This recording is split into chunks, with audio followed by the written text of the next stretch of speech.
ஹல்லேலூயா. வாழ்க்கையில ஆண்டவர் வந்து வாசலை திறக்கும் போது ஆமென் ஒரு வாழ்வாதாரத்தை நமக்கு கொடுக்க, அதான் ஜீவனை தந்ததும் அல்லாமல் அவர் ஜீவனுக்கான வாழ்வாதாரத்தை முதல்ல கொடுப்பார். அதுல நம்ம எப்படி இருக்கிறோம் அது ரொம்ப முக்கியம். அதை நம்ம எப்படி பார்க்கிறோம். தாவீதை பாருங்க, நீங்க தாவீதை வந்து எந்தெந்த பொசிஷன்ல ஆண்டவர் கொண்டு வச்சாரோ எல்லாத்துலயும் ரொம்ப சந்தோஷமா உண்மையை வேலை செய்வார். ஆமென். சாத்தா சொல்ற, நீங்க அவனை பிளஸ் பண்றீங்க, நீங்க அவனை வேலி அடைத்து பிளஸ் பண்றீங்க. ஆமென். தேவ பிள்ளைகள் இதுல ரொம்ப கவனம். என் வாழ்க்கையில கர்த்தர் கையை திறக்கணும்னா அவருக்கு எனக்கு அந்த கிரியைகள்ல அவர் மகிழணும். அவர் அவர் அவர் பார்க்க, இவனுக்கு கொடுக்கலாம்பா, எனக்கு கொடுக்கலாம்பா, சந்தோஷம் ஆண்டவரே. ஆமாம், இந்த 2026 நம்ம மேல கர்த்தர் தமது கையை திறக்க விரும்பிதான் கர்த்தர் இதை பேசி கொண்டு இருக்கிறார். ஏதாவது ட்ராக் மாதிரி ஒருவேளை யாராவது நிக்கிறீங்க அப்படின்னா, ஏன் இந்த ட்ராக் நீங்க கொஞ்சம் யோசி, நமக்கு ஒரு வாழ்வாதாரமே இல்லை, ரொம்ப நெருக்கமான சூழ்நிலையில் இருந்தால் வேற எதையாவது யோசிக்க தோணுமா? யோசிக்க தோணாதில்ல. ஹல்லேலூயா. ஆமென். பால்கனி, ஒரு வீட்டில் ஒரு பால்கனி இருந்து உலாவனதுனால தானே தாவீதை கொஞ்சம் அப்படி எத்தி பார்த்தீங்க. பின்னாடி சவுல் ஈட்டி எடுத்துட்டு வரும்போது பச்சை வேலை பார்த்தீங்க. ஒண்ணு வேண்டாம், ஐயோ ஒண்ணு வேண்டாம், ஏசப்பா ஆண்டவரே எனக்கு வாழ்க்கை கிடைச்சாலே போதும். இப்போ பிரச்சனை இல்லை, இப்போ பிரச்சனையே இல்லை. இப்போ வீட்டில் இருக்கு, பால்கனி இருக்கு, அப்படி எத்தி பார்க்கலாம். கொஞ்சம் வசதி வந்துட்டுல, வசதி வந்துட்டுல, கொஞ்சம் வாய்ப்பு வந்துட்டுல, கொஞ்சம் வசதி வந்துட்டுல. யோபுவை பாருங்க, அவனுக்கு தெரியுது. என்னைக்கும் இதை ஆள் மனசுல எழுதி வச்சிருங்க, நான் ட்ராக் மாறிட்டுன்னா என் சம்பத்தெல்லாம் அழியும். ட்ராக் மாறினா சிம்சோனுக்கு தெரியல, ஐயோ டோட்டலா எல்லாத்தையும் இழந்துலன்னா, எல்லாமே இழந்துனா முடி உட்பட ஆமே மொத்தத்துல இழந்து அப்படி நிக்கிறான். ஜீசஸ் அவர் கொடுக்கிறார், கொடுக்கிறார். ஹல்லேலூயா. அதனாலதான் தாவீது பாருங்க, எப்பவுமே கர்த்தரை தான் ஃப்ரெண்ட்ல செட் பண்ணிட்டாரு. ஜீவனுள்ள நாளெல்லாம் நன்மையும் கிருபையும் அது என் பின்னாடி தானே தவிர அதை நான் முன்னாடி வைக்கவே மாட்டேன். எனக்கு முன்னாடி கர்த்தர். ஆமென். யோபு தன்னை காத்து கொண்டான், கர்த்தர் அவனுக்கு உண்டான எல்லாவற்றையும் வேலி அடைத்தார். இந்த வேர்டை நான் ரிப்பீட் பண்றேன். யோபு தன்னை காத்து கொண்டான், கர்த்தர் அவனுக்கு உண்டான எல்லாவற்றையும் வேலி அடைத்தார். என் குடும்பம், என் சம்பத்து, கர்த்தர் எனக்கு தந்த எல்லாமே அவர் வேலிக்குள்ள இருக்கணும் அப்படி விரும்புகிற தேவ பிள்ளைங்க எல்லாருமே எதுல கவனமா இருக்கணும் தெரியுமா? நாம் நம்மை காத்துக் கொள்வதில். ஆமே, ரொம்ப கேர்ஃபுல்லா இருக்கணும். நமக்கு தெரியாது அது எவ்வளவு பெரிய சத்துரு உட்புகுதலுக்கு ஏதுவானது. திருடன் திருடவும் கொல்லவும் அழிக்கவும் வருகிறானே அன்றி வேறு ஒன்றுக்கும் வரான். சத்துருக்கு நம்ம டோர் ஓபன் பண்ணி கொடுக்கிறோம். சத்துரு பாவம் செய்ய நமக்கு டோர் ஓபன் பண்ணி கொடுக்கிறான். அந்த டோருக்குள்ள என்டர் ஆயிட்டோம்னா நாம சத்துருவுக்கு நம்முடைய வாழ்க்கையில டோரை ஓபன் பண்ணி கொடுக்கிறோம். ஒரு தேவ பிள்ளைகள் ரொம்ப உறுதியா இருக்கணும். ஹல்லேலூயா. இன்னைக்கு ஏன் நம்மளை வந்து அதாவது சத்துரு நயம் காட்டுகிறான், நீ எங்கிருந்து வருகிற அப்படின்னு ஆண்டவர் கேட்கிறார் சாத்தான்கிட்ட. அவன் சொல்றான், நான் பூமி எல்லாம். ஆமென். அதனுடைய 7வது வசனத்தை பாருங்கள். கர்த்தருக்கு அவன் பிரதியுத்தரமாக, பூமி எங்கும் உலாவி அதில் சுற்றி திரிந்து வருகிறேன். சத்துரு எதுக்கு சுற்றி திரிவான் பைபிள்ல இருக்கு சொல்லுங்க? கரெக்ட். எவனை விழுங்கலாமோ வென்று. அப்பதான் கேட்கிறார், யோபு பாத்தியா அப்படின்னு. எங்க பார்க்க விடுறீங்க? அதாவது நான் சுற்றி திரிந்து வர்றேன்னால அர்த்தம் என்ன? நான் நிறைய பேர் விழுங்கிட்டு, சிலர் இருக்கிறதும் அப்படிதான் இருப்பாங்க, விழுங்கிட்டு இருக்கிறது மாதிரி. ஆமா, எங்க இருந்து வர? அது இப்பதான் 2 பேரை விழுங்கிட்டு வந்து உக்காந்து இருக்கிறேன். யோபு பாத்தியா அப்படிங்கிறார். ஓ ஜீசஸ். ஏன்னா அவருடைய கிரியை, அவருடைய மனமகிழ்ச்சி நாட்டு அவன். யோபு பத்தியா கேக்குறான், அது நீங்க அவனுக்கு உண்டான எல்லாவற்றையும் சுற்றி வேலி அடைச்சு வச்சிருக்கிறீங்க. நீங்க அவனை பிளஸ் பண்றீங்க. இல்லைன்னா அவனால இப்படி பெருக முடியாது, அவனால திருப்தி அடைய முடியாது. நீங்க அவனை பிளஸ் பண்றீங்க. நீங்க பிளஸ் பண்றதுக்கு பதிலா அவனை கை வைங்க, ஒரு அடி கொடுங்க அப்படிங்கிறான். இப்ப கர்த்தர் என்ன செய்யறான்னா, சரி, ஏன்னா இப்ப சாத்தான் பேசுறத யாரும் கேட்டுட்டு இருக்கிறா தெரியுமா? 6வது வசனம். ஒரு நாள் தேவபுத்திரர் கர்த்தருடைய சந்நிதியில் வந்து நின்ற போது சாத்தானும் அவர் நடுவில் இருந்து நின்றார். இப்போ அப்ப சாத்தான் பேசுறதை யாரும் கேட்டுட்டு இருக்கிறா? தேவபுத்திரர் யாரு? தூதர்கள். இப்போ இந்த யோபு மேட்டர் ஓபன் பண்ணது யாரு? கர்த்தர். ஏதாவது ஒண்ணு கரகி குத்துவோம். யோபு மேட்டர் ஓபன் பண்ணது யாரு? இந்த கான்வர்சேஷன் யாருக்கும் நடக்கு? சாத்தானுக்கும் கர்த்தர். கேட்டுட்டு இருக்கிறது யாரு? தேவபுத்திர கேட்டுட்டு இருக்கிறாங்க. அப்ப சாத்தான் என்ன வைக்கிறான் கம்ப்ளைண்ட்? நீங்க என்ன பண்றீங்க தெரியுமா? அவனை சுத்தி வேலி அடைச்சு வச்சிருக்கிறீங்க. தூதர்கள் ஒருவேளை நினைச்சிருப்பாங்க, ஒருவேளை ஆண்டவர் அப்படி அவனை ப்ரொடெக்ட் பண்றாரோ, அதனாலதான் அவன் அப்படி இருக்கிறானா? ஏன்னா தூதர்கள்ல 1/3 பிசாசாரவன் என்ன பண்ணிட்டான்? நிலநிறுத்தான். இப்போ அவனுக்கு எங்க கேப் கிடைக்குது? அவனுக்கு வேலை என்ன? விழுங்குறது. இந்த தேவபுத்திரல 2 பேர் தூக்கிட்டு போலாமான்னு பாக்குறான் அவன். ஆண்டவர் சொல்ற, நீ என்ன நினைச்சிட்டு இருக்கிற யோபு பத்தி? போ, நான் இப்போ அவனுக்கு என் முகத்தை மறைக்க போறேன் அப்படிங்கிறார். அவனுக்கு உண்டானதெல்லாம் உன் கையில இருக்கு, கிளம்பு அப்படின்ட்டார். அப்படி கொஞ்சம் முகத்தை மறைக்கிறார் பாருங்க. அடிக்குது ஒரு அக்கினி, காற்று, சபேர், கல்தேயர். யோபு லைஃப் அப்படியே கொலாப்ஸ் ஆகுது. வாழ்க்கையில சில நேரத்தில் கர்த்தர் முகத்தை மறைக்கிறார். ஏன் புரிய மாட்டேங்குது? நல்லாதான் ஆண்டவரே போயிட்டு இருக்கு. அதாவது இந்த திரைக்கு பின்னால் அப்படின்னு ஒண்ணு உண்டு. திரைக்கு பின்னால் அது யாருக்குமே தெரியாது, யாருக்குமே புரியாது. ஆண்டவர் சரி அதெல்லாம் உன் கையில இருக்கு அப்படிங்கிறார். அப்ப ஆண்டவர் சத்துரு கையில கொடுக்கிறாருன்னா என்ன ஆண்டவரே இது? அவன் ஏதோ கேட்டான்னு சொல்லிட்டு நீங்க இப்படி கொடுக்கலாம் ஆண்டவரே? ஆமா, இது நம்முடைய ஆர்கியூமெண்ட். அவன் ஏதோ சொன்னான்னு சொல்லிட்டு அவனுக்கு விழுங்க முடியல. அவன் விழுங்க ட்ரை பண்ணி பார்த்தான், விழுங்க முடியல. அவன் ஏதோ தந்திரமா ஏதோ பேசுறேன்னு சொல்லிட்டு நீங்க எப்படி ஆண்டவரே அதுக்கு நீங்க ஓகே பண்ணலாம்? நீங்க எப்படி ஆண்டவர்? இதுதான் நமக்கு புரியாது. கர்த்தருடைய முகத்தை மறைக்கிறார். ஒருத்தர் லைஃப்ல எப்போ கர்த்தர் முகத்தை மறைப்பார்னு தெரியாது. ஆனால் ஒரு சத்தியத்தை கேளுங்கள், முகம் மறைக்கப்படுறது என்கிற நிலைமை என்பது என்ன தெரியும்? நம்முடைய வாழ்க்கையில் அந்தகாரம், இருள். இந்த பகுதியை இந்த பூமியிலே வாழ்ந்த நாட்களில் இயேசுவும் அனுபவித்தார்.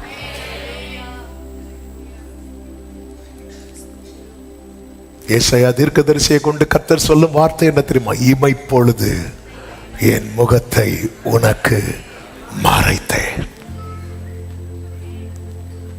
நம்முடைய வாழ்க்கையில கொஞ்சம் அப்படி ஆண்டவரே, அந்த கொஞ்சத்துலதான் என் வாழ்க்கையில புயல் அடிக்குது. இயேசுவும் சீஷர்களும் படகுல ஏறி போறாங்க. எப்போ காற்று அடிக்க ஆரம்பிச்சு தெரியுமா?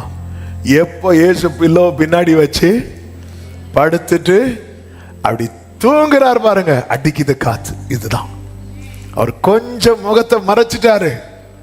நம்ம லைஃப்ல பிசாசான வெயிட் பண்ணிட்டே இருக்கிறான். ஆமென். முகத்தை மறைத்த போது சபையர் வராங்க, கல்தையர் வராங்க, அக்கினி வருகிறது, பெருங்காற்று வருகிறது. சங்கீதம் 88:14 சங்கீதக்காரன் இப்படி கதறுகிறான், கர்த்தாவே ஏன் என் ஆத்துமாவை தள்ளி விடுகிறீர்? ஏன் உமது முகத்தை எனக்கு மறைக்கிறீர்? ஆமென். ஆரம்பத்திலே சொன்ன வார்த்தையை மறுபடியும் உங்க நினைவிலே அதை அடிக்கடி ஞாபகப்படுத்த விரும்புகிறேன். கர்த்தர் தமது கிரியைகளிலே மகிழுவார். அதன் அர்த்தம் என்ன? 42வது அதிகாரத்தை கர்த்தர் ஏற்கனவே பார்த்து விட்டார். ஹalleluya, ஹalleluya. நான் கர்த்தருக்கு மறைந்து போகிறது ஒன்று இருக்கிறது, அது என்னுடைய கிரியையினால.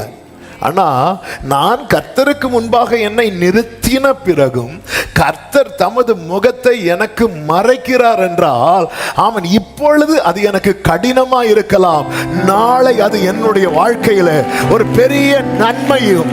ஓ ஜீசஸ், ஹalleluya, ஆமென், ஆமென். அதனாலதான் இங்க சொல்லப்பட்டிருக்கு, நீர் உம்முடைய முகத்தை மறைக்க அவைகள் திகைக்கும். 29 104வது சங்கீதம் 29வது வசனம். அவைகள் திகைக்கும், திகைக்கும். நீர் உமது முகத்தை மறைக்க திகைக்கும், பயம் சூழ்ந்து கொள்ளும். இயேசு கிறிஸ்து இந்த பூமியில அவர் ஓட்டத்தை, பிதாவே உம்முடைய கையில நாவியை ஒப்பு கொடுக்கிறேன் அப்படி சொல்லிட்டு அவர் ஜீவனை விட்டார்ல, உடனே என்ன ஆச்சு சொல்லுங்க பார்க்கலாம்? காரிருள்.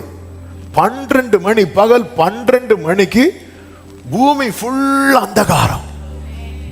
இதுதான் ஒருத்தங்க லைஃப்ல ஆண்டவர் முகத்தை மறைக்கும் போது அந்தகாரம். அந்த அந்தகாரத்துல ஒருத்தன் வரான், ஈட்டி எடுக்கிறான், குத்துறான், குத்துறான். Thank you Jesus. உண்மையிலே அவன் வந்தது எதற்கு தெரியுமாங்க? அவன் சிலுவையில் அறையப்பட்டவர்களை குத்துறதுக்கு வந்தானா, கால் எலும்பு முறிக்கிறதுக்கு வந்தானா? முறிக்கிறதுக்கு தான் வந்தான். ஆனா இவர் லைஃப்ல மட்டும் அது நடக்கல, அது நடக்கல. ஏன் நடக்கல? ஏற்கனவே அப்பா எழுதி வைத்து விட்டார். ஓ ஜீசஸ். என்ன அதன் அர்த்தம்? உங்க வாழ்க்கையில அந்தகார வேளையில் கூட என்ன நடக்க வேண்டும் என்பது அவர் தீர்மானித்ததுதான். நல்ல கரங்களை தட்டி ஜீசஸ். என் வாழ்க்கையின் அந்தகார வேலை என்பது என்ன? சத்துரு கை போடுகிற வேலை. இயேசுவை வந்து கை போடுறாங்க, இயேசு வந்து பிடிக்கிறாங்க. அப்ப இயேசு சொல்லுவார், இது உங்களுடைய வேலையா இருக்கிறது, இது அந்தகாரத்தின் வேலையா இருக்கிறது. இயேசு மேல வந்து கை போடுறாங்க, இயேசுவை பிடிக்கிறாங்க. அப்பொழுது கூட இயேசு என்ன சொல்லுவார் தெரியுமா? ஆமென். மத்தேயு சுவிசேஷம் 26வது அதிகாரம் அதனுடைய 56வது வசனம். ஆகிலும் தீர்க்கதரிசிகள் எழுதியிருக்கிற வசனங்கள் நிறைவேறும்படி இவைகளெல்லாம் சம்பவிக்கிறது என்றார். தீர்க்கதரிசிகள் எழுதியிருக்கிற வசனங்கள் நிறைவேறும்படி. சத்தமா ஒரு ஆமேன் சொல்லுங்க பார்க்கலாம். ஆமேன். இங்கே இயேசு வந்து சிலுவையில் அறையப்பட்டிருக்கிறார். அந்தகாரத்தின் வேளை, கவர்மெண்ட் ரூல்ஸ். சில மணி நேரத்துக்கு பிற்பாடு சிலுவையில் யார் அறையப்பட்டிருந்தாலும் அவங்க முட்டுக்கு கீழே எலும்பை வந்து உடைக்கணும். இயேசுவின் வலது பக்கத்தில் ஒருவன் தொங்கி கொண்டிருக்கிறான். அவனுடைய முட்டு, அவனை விழாவில் குத்தி பார்க்கல, அவன் முட்டு கீழே உடைச்சிட்டாங்க. இன்னொருவன் இடது பக்கத்தில், அவனுக்கு முட்டுக்கு கீழே உடைச்சிட்டாங்க. இவனுடைய டியூட்டி அது.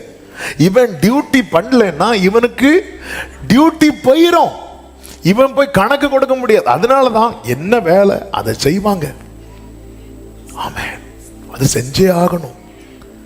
ஆனா அந்த இடத்துல வந்து அவன் செய்யல. அவன் ஈட்டி அவன் கையில இருக்கிறது, முறிக்கிற எல்லாமே இருக்கு. ஆனா பாருங்க, கர்த்தர் ஏற்கனவே என்ன எழுதி வைத்திருக்கிறார். உங்க வாழ்க்கையில கர்த்தர் தம்முடைய முகத்தை மறைக்கிறதுக்கு முன்னாகவே என்ன நடக்கணும், என்ன நடக்க கூடாது என்பதை ஏற்கனவே ஆண்டவர் செட் பண்ணி வச்சிட்டார். அதனாலதான் சத்துருட்ட ஆண்டவர் சொல்லுவார், இங்க பாரு, அவன் சம்பத்துல கை வச்சுக்கோ, ஆனா அவன் ஜீவனை தொற்றாத. செட் பண்ணி வச்சிட்டார். செட். சமுத்திரத்துக்கு எல்லையை போட்ட கர்த்தர். ஆமென். சில நேரத்தில் சில கடினமான சூழ்நிலையை பயணிக்கிற அன்பு சகோதர சகோதரி, அவருக்கு தெரியும், அவருக்கு தெரியும் அதனாலதான் கல்தையர் வரும்போது அவர் பதறல. சபையர் அவன் வந்துட்டு என்ன மேக்சிமம் பண்ணுவான் அது அவருக்கு தெரியும். பெருங்காற்று அடிக்கும் போது என்ன நடக்கும் என்ன நடக்காது அவருக்கு தெரியும். அக்கினி வரும்போது என்ன நடக்கும் என்ன நடக்காது அவருக்கு தெரியும். அதனாலதான் சமுத்திரம் கொந்தளித்த போதும் அவர் கப்பலின் பின்னணியத்தில் என்ன பண்ணிட்டு இருக்கிறார் தெரியுமா? நித்திரை பண்ணிட்டு. அவருக்கு தெரியும். அவர் ஏற்கனவே என்ன ஒரு லைன் போட்டாரோ அந்த லைனை தாண்டி எந்த வல்லமைக்கும் இம்மட்டும் வா மிஞ்சி வராதே, இம்மட்டும் வா மிஞ்சி வராதே. நம்முடைய வாழ்க்கையில ஆமென் இல்லை என்றால் நம்ம வாழ்க்கையில் அடித்த புயல், நாம் சந்தித்த பிரச்சனையில நாம என்றோ இல்லாமல் போயிருந்திருப்போம். எனவே தான் புலம்பல் பாடும் போதும் அதன் நடுவில் பாடுகிறான், நான் நிர்மூலமாகாதிருப்பது கர்த்தருடைய கிருபையே. ஆமென் சொல்லுங்க பார்க்கலாம். ஏன் முகத்தை மறைக்கிறார்? ஏன் முகத்தை மறைக்கிறார்? ஏன் எடுக்கிறார்? நம்முடைய வாழ்க்கையை நாம் சில நேரத்தில் புரிந்து கொள்ளுகிறதை விட்டு விடுகிறோம். யோபுவின் வாழ்க்கையில இப்படிப்பட்ட ஒரு சூழ்நிலை வந்த போதுதான் யோபு என்ன சொல்லுகிறார் தெரியுமா? நான் நிர்வாணியாய் என் தாயின் கற்பத்திலிருந்து வந்தேன். பல நேரத்தில் இந்த லைஃபோடைய ரியாலிட்டிய நம்ம புரிந்து கொள்ளுகிறதை விட்டுவிடுகிறோம். நம்ம அப்படி வாழ்க்கையில பிஸியா அப்படி இப்படின்னு போகும்போது வாழ்க்கையினுடைய அந்த ரியாலிட்டி இதுதான் லைஃப். கர்த்தர் நமக்கு கற்று தருகிறார். பவுல் சொல்லுகிறார், வாழ்ந்திருக்கவும் எனக்கு தெரியும், தாழ்ந்திருக்கவும் கற்றுக்கொண்டேன். இந்த மன ரம்யமா இருக்கிறதுக்கு கற்றுக்கொண்டேன். கர்த்தர் கற்று தருகிறார். லைஃப் உடைய தாவீது சொல்றாரு, ஆண்டவரே நான் எவ்வளவு நிலையற்றவன் என்பதை உணரும்படிக்கு என் நாட்களின் அளவு இவ்வளவு என்பதையும் என் முடிவையும் எனக்கு தெரிவியும். இவ்வளவுதான் வாழ்க்கை. இவ்வளவுதான் வாழ்க்கை. வாழ்க்கை என்பது இவ்வளவுதான். எதுவுமே நிரந்தரம் கிடையாது, நிலையானது. கர்த்தர் கற்றுத் தருகிறார். ஏன் இப்படி முகத்தை மறைக்கிறார்? கர்த்தர் நமக்கு நம் நிலையை உணர்த்தவும், நம்மை சுற்றிலும் இருக்கிறவர்கள் யார் என்பதை நமக்கு காண்பிக்கவும். யோபு வாழ்க்கையில நீங்க யோபுவின் புஸ்தகம் நீங்க இந்த வீக் ஃபுல்லா போய் மெடிடேட் பண்ணுங்க. நிறைய சத்தியங்கள் கடந்த 3 நாளா ஆண்டவர் அதுதான் கேட்க வைத்துக் கொண்டே இருக்கிறார், பார்க்க வைத்துக் கொண்டே இருக்கிறார். கர்த்தருக்கு மகிமை உண்டாவதாக. நம்மை சுற்றி யார் இருக்கிறாங்க? ஓகே, இயேசு சொல்லுகிறார், கூடவே ஒட்டிட்டு 12 பேர் இருப்பாங்க இயேசுக்கு. ஆண்டவர் சொல்றார், நீங்க எல்லாம் என்னை விட்டு போகும் காலம் வரும், ஆகிலும் நான் தனித்திறேன், என் கூட அப்பா இருக்கிறார். ஹல்லேலூயா, ஹல்லேலூயா. அதாவது வாழ்வின் பாதையில பல நேரத்துல நம்ம அறியாம நம்ம சுத்தி இருக்கிறவர்களை சார்ந்து கொள்ள ஆரம்பித்து விடுவோம். இல்லை, கர்த்தர் அதை உணர்த்துகிறார். அது மாத்திரமல்ல, நமக்கு அவருடைய சப்போர்ட் எவ்வளவு தேவை என்பதையும், அவர் தயவுல தான் நம்ம நிக்கிறோம் என்பதையும் நம்ம புரியறதுக்காகவே சில நேரத்தில் என்ன பண்றார் தெரியுமா? முகத்தை மறைக்கிறார். 30வது சங்கீதத்தில் தாவீது அதை அருமையா சொல்லுவார். அதனுடைய 6வது வசனம், நான் ஒரு காலும் அசைக்கப்படுவதில்லை என்று நான் என் வாழ்விலே சொன்னேன் என்ற வார்த்தைக்கு சரியான மொழிபெயர்ப்பு என்னவென்றால், நான் வளமுடன் இருக்கையில் சொன்னேன். அதாவது லைஃப்ல செட்டில் ஆனதும் நான் நினைச்சேன், நான் ஒரு காலும் அசைக்கப்படுவது இல்லை. அப்பதான் பார்த்தார், அப்படியாப்பா ராஜா, நான் அப்படி. அடுத்த வசனம், ஆமென், கர்த்தாவே உம்முடைய தயவினால் நீர் என் பர்வதத்தை திடமாய் நிற்க பண்ணி இருந்தீர், உமது முகத்தை நீர் மறைத்து கொண்ட போதோ நான் கலங்கினவனானேன். அதை அப்படியே ஒரே லைன்ல சொல்றேன் புரியறதுக்காக. நான் நினைச்சேன் நம்ம இனியெல்லாம் விழுறதுக்கு வாய்ப்பே இல்லை. நானும் நினைச்சேன் போன வாரம் நமக்கெல்லாம் இது வராது. நினைச்சிட்டு அப்படி என்கிட்ட பேசுற ஒரு ஆள்கிட்ட அப்படி லூஸ் டாக்ல ஒரு வேர்டை விட்டேன். ஆண்டவர் பார்த்தாரு, அப்படியா உக்காரு. ஹல்லேலூயா. சில நேரத்தில் நம்ம வந்து பேசிடுவோம். அந்த செர்மன் ப்ரிப்பேர் பண்ணும்போது எனக்கு உடனே ஆண்டவர் அதான் ஞாபகத்தில் கொண்டு வந்தார். ஆமாம், ஆனால் அவருடைய தயவை பாருங்க. ஹல்லேலூயா. கர்த்தர் நியூ இயர் சர்ச்சில் கொண்டு வந்து நிறுத்திட்டார். ஆண்டவர் நல்லவர், தயவினால் நிற்க பண்ணி இருந்தீர். பல நேரத்தில் நம்ம இது அதாவது அதாவது அதாவது ஒருத்தங்க ஆக்சிடென்ட், பெரிய ஒரு ஆக்சிடென்ட்லேருந்து தப்பி வராங்க, அவங்க ஒரு சாட்சி கொடுக்கும்போது நம்ம அடையிறோம். ஆனால் ஒரு ஆக்சிடென்ட்ல நம்ம பாதுகாத்ததை நம்ம மறக்கிறோம். நான் சொல்றது புரியல. எனக்கு ஆண்டவர் என்ன பண்ணார்? இரு கொஞ்சம் முகத்தை மறைக்கிறேன். என்ன ஆண்டவர் கண்டுக்கவே மாட்டேங்கிறார். மூஞ்ச பார்த்துட்டு இருக்கும் பாரு, அதுக்கே நீ எனக்கு நீ என்ன சொல்ற? கண்டுக்கவே மாட்டேங்கிறார். நான் கண்டுக்கலைன்னா என்ன ஆகும் தெரியுமாடா? நம்ம பல நேரத்தில் நான் ஜெபம் பண்றதெல்லாம் நிக்கிறேன். யோபு, நீங்க இந்த யோபுவின் புஸ்தகம் படிக்கும்போது தெரியும், யோபு தன்னை அறியாம, அதனாலதான் இடையில கேட்பார், நான் அப்படி என்ன தப்பு பண்ணிட்டேன், எனக்கு ஏன் இப்படி நடக்குது? அதாவது எனக்கு ஏன் இப்படி நடக்குதுன்னு ஒருத்தன் கேட்கறானாலே அவனுக்குள்ள என்ன இருக்கு தெரியுமா? பெருமை இருக்கு. என்ன பெருமை? நான் தான் ஒரு தப்பு.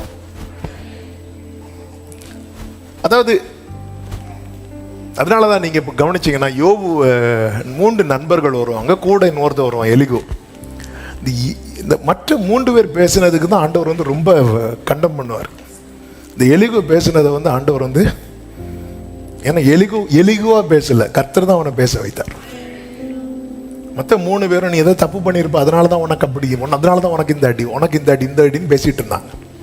ஆனால் எலிகுவை வச்சு ஆண்டவர் பேசும்போது சொல்றார் பாருங்க, யோபு 33வது அதிகாரம் அதனுடைய 16, 17, 18 வசனங்களை கொஞ்சம் வேகமாய் பார்க்கலாம். அவர் ராக்காலத்து தரிசனமான சொப்பனத்திலே மனுஷனுடைய செவிக்கு தாம் செய்யும் காரியத்தை வெளிப்படுத்தி அதை அவர்களுக்கு வரும் தண்டனையினாலே தாம் செய்யும் காரியத்தை அவர் அவர்களுக்கு வரும் தண்டனையினாலே முத்திரை போட்டு மனுஷன் தன்னுடைய செய்கையை விட்டு நீங்கவும், அடுத்த வார்த்தை, மனுஷனுடைய பெருமை அடங்கவும் செய்கிறார். இதெல்லாம் ஆக்சுவலா நல்ல, இது வந்து ஒரு சத்தியத்தை புரிந்து கொண்டேன். என்ன அப்படின்னு, அந்த பெருமை இல்லாத மனுஷனே கிடையாது. எனக்கு ஒருத்தன் பெருமை இல்லைன்னு சொல்ற தெரியுமா, அதான் பெருமை. எனக்கெல்லாம் பெருமையே கிடையாதுப்பா. இல்ல உங்களுக்கு பெருமை இருக்கு, என்ன சொன்ன? நம்ம எனக்கு இதெல்லாம் ஏன் எனக்கு இப்படி பண்றார் அப்படி கேட்கிறோம்னாலே அதன் அர்த்தம் என்ன? நான் யோக்கியங்கிறது மாதிரி என்ன காண்பிக்கிறேன்னு தானே அர்த்தம். எனக்கு ஏன் இது நடக்கு, எனக்கு ஏன் ஆண்டவரே பண்றீங்க அப்படின்னு அர்த்தம். நான் தான் பலி செலுத்துறேன் ஆண்டவரே. என் பிள்ளைங்க பர்த்டேக்கு கூடும்போது யோபு கரெக்டாக பலி செலுத்துவார், நல்லா கரெக்டாக தான் பண்ணிட்டு இருக்கிறேன். ஏன் ஆண்டவருடைய டார்கெட்டே என்ன தெரியுமா? இதுதான் இங்கதான் புரிஞ்சுக்கணும். அதான் எலிகோ வச்சு அழகா பேசுறார். அடுத்த வசனத்தை பாருங்கள், 18வது வசனம். இவ்விதமாய் அவன் ஆத்துமாவை படுகுழிக்கும், அவன் ஜீவனை பட்டய வெட்டுக்கும்.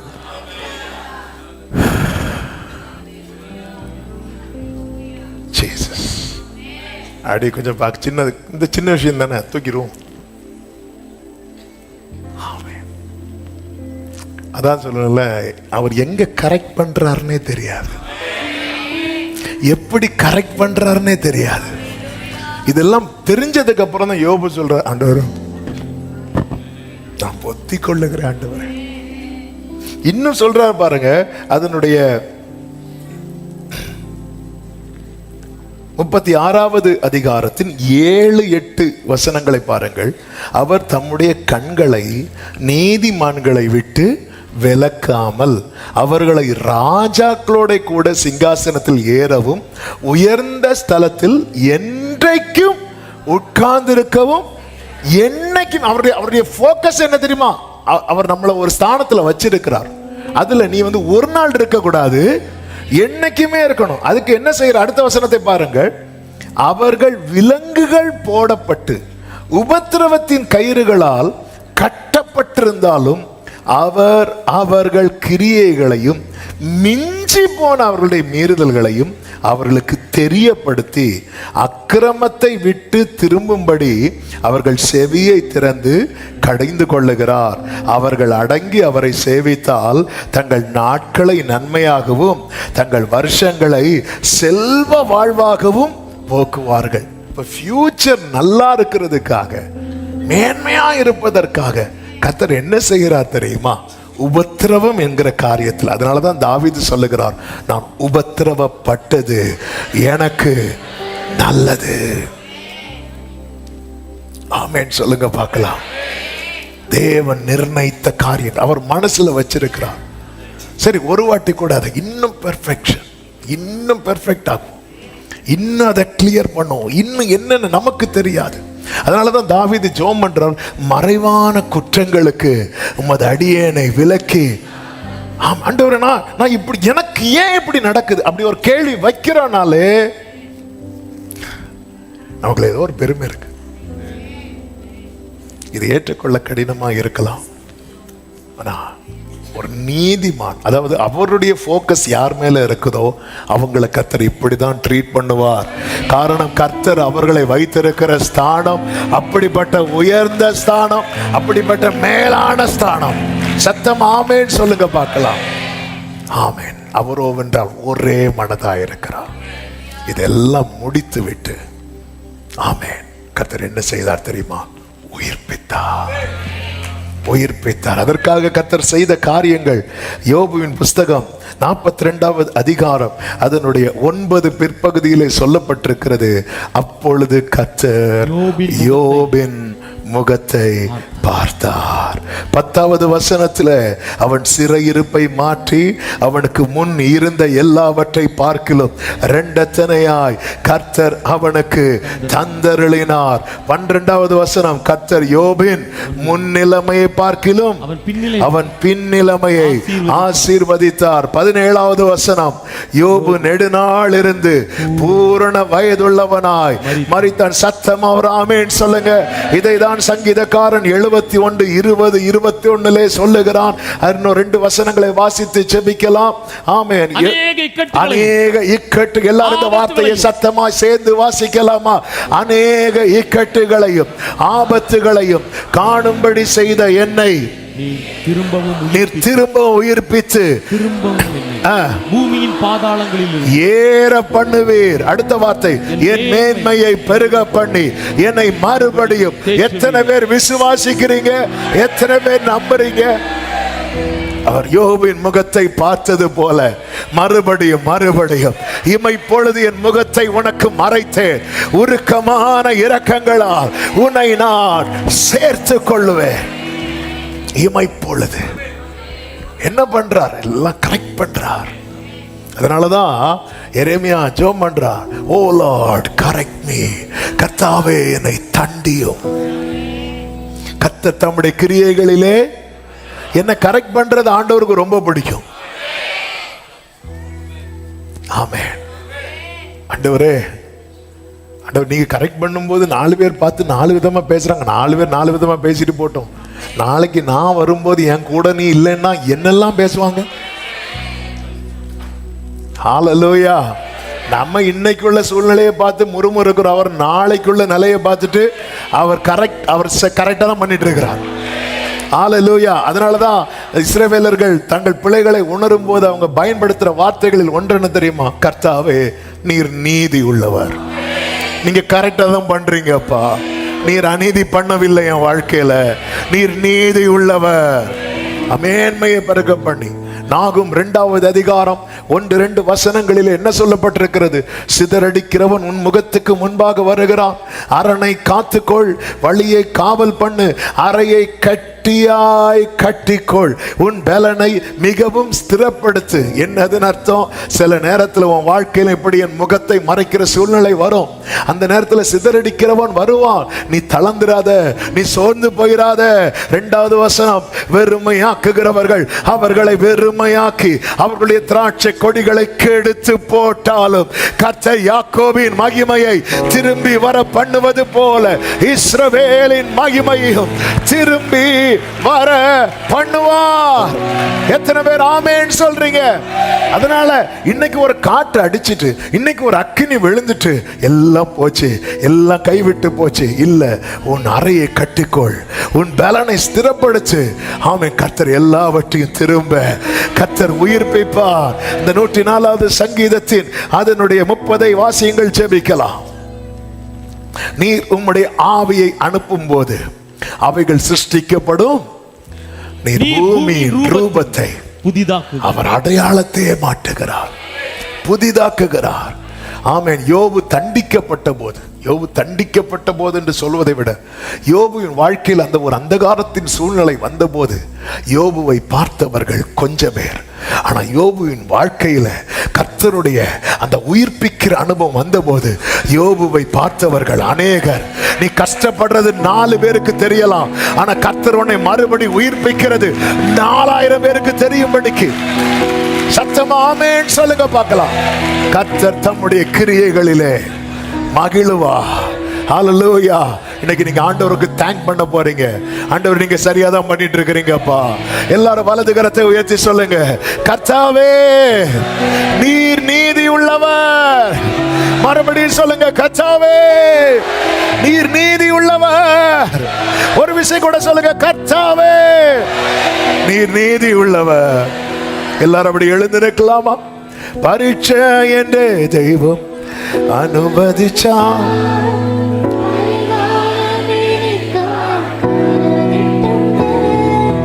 பரீட்சை என்ற தெய்வம்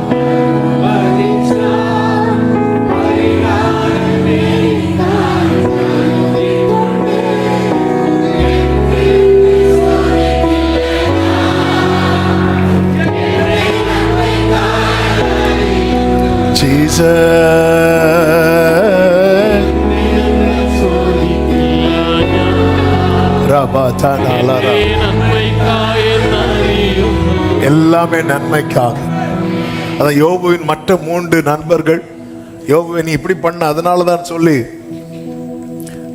சொல்லிட்டு இருக்கிறாங்க. ஆனா எலிகு என்பவனை வச்சாண்டு சொல்ற, இல்லப்பா அது நன்மைக்கு,